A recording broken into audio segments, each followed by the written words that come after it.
Hello friends, and welcome to another studio vlog.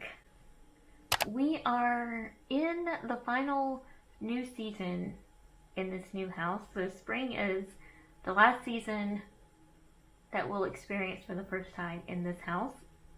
And we got a very, very nice surprise that we did not know was coming for spring, in that in the backyard, this huge cluster of daffodils sprouted probably about mid-January, and they were in full bloom by mid-February, and it just makes my heart so happy. I love daffodils. They're so bright and cheery and just full of hope. You know that spring is coming. And so that is what inspired this new spring embroidery pattern, which are those daffodils in the backyard. So I thought I would kind of take you along with I already have the pattern. Let me show it to you.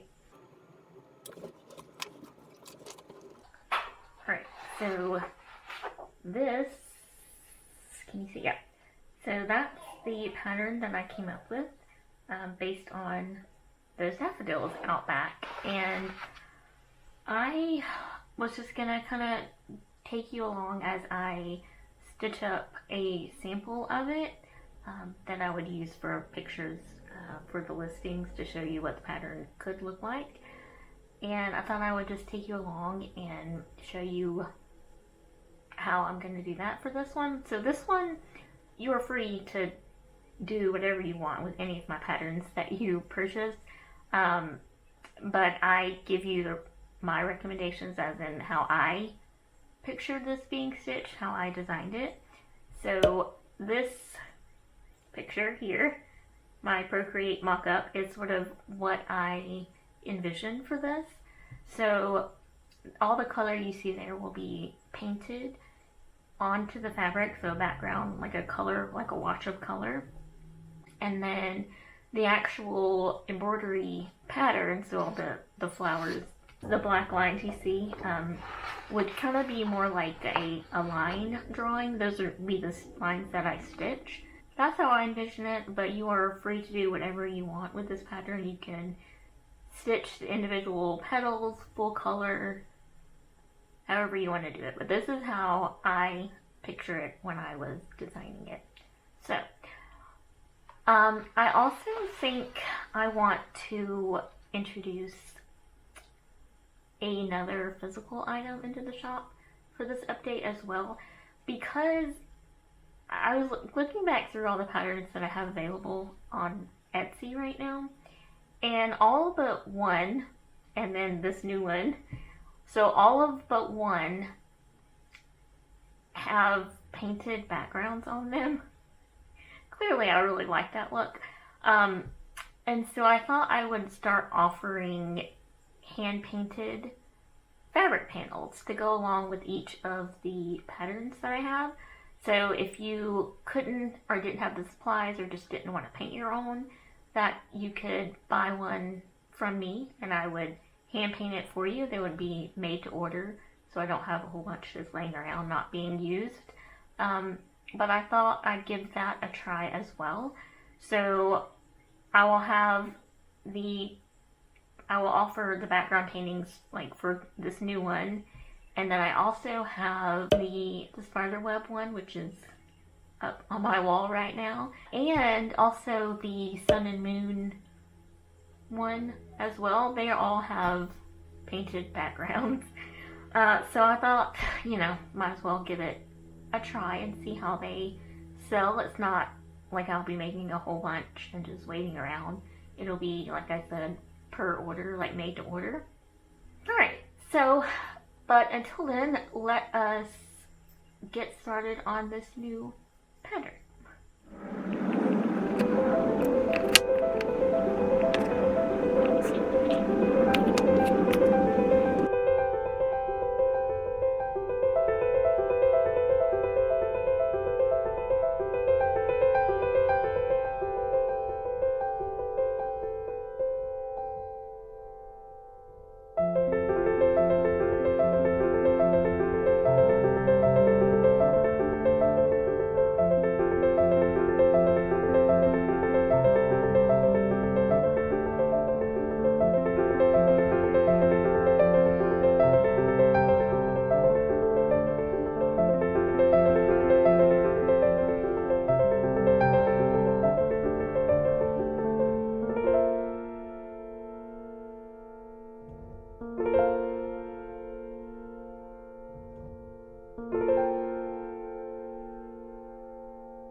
Hello. So I have finished the daffodils, so I finished stitching them, and I've even listed the patterns on Etsy already. I didn't show you that particular part, but I think I'll take you along with me when I list the fabric panels, just to kind of show you what I do, which is actually what I'm going to be doing today, is starting them, making samples of them so that I can make listing photos with it. I also need to stitch another sample of the sun and moon pattern because I don't have my original anymore. I gave it to a friend, she wanted it, so I sent it to her. So that's where we are right now. I have my pastels out already, waiting to be used to paint these fabric panels. I will talk to you when it's time for me to start making the listings of these fabric panels, which I think will be probably not until May. I have a cruise coming up the next 2 weeks, 2.5 weeks. So it just kind of doesn't seem smart to make the listings and then immediately put the shop on vacation. So I imagine I will get them made this month before I leave, and then we will officially create the listings probably in May when I get back. But that is the plan, and I will talk to you soon.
Hello, voiceover me popping in because I had a hard time figuring out how to photograph in this house because my setup here is quite different.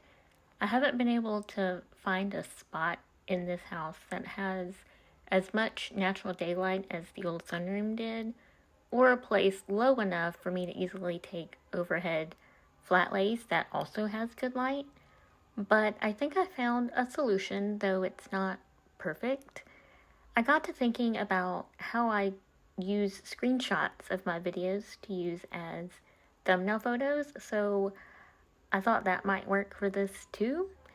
And I'm happy to say that I think it did. I recently bought a magnifying lamp to help me see some of the tiny stitches a lot better, and the light has a temperature setting that can change from cool to warm, and that middle setting is really great for photos. It's not too blue and it's not too orange.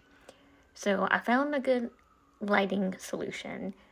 And so I'm voicing over because I couldn't film me while taking photos because I was using both of my cameras at the same time. So I had my overhead camera recording the flat lays for screenshots, and then I used my phone to take more close-ups and different angles. So I think that worked out well. And then there was just a matter of making the listings on Etsy. So I still don't have a great process of this. I have a lot to learn, especially when it comes to SEO and search words and stuff. But overall, it's a pretty straightforward process. I give it a title with descriptive words, add the photos and a description, which I do keep a copy of that I just copy and paste it into the listings and just make those specific changes and details or links that I might provide. I add the keywords I think are good, set a price, enter the shipping dimensions, and publish. And that is a listing. So listings complete. If you've made it this far, leave me a sunflower emoji because there's not a daffodil one. And as always, I thank you so much for being here, and I hope that means I see you soon.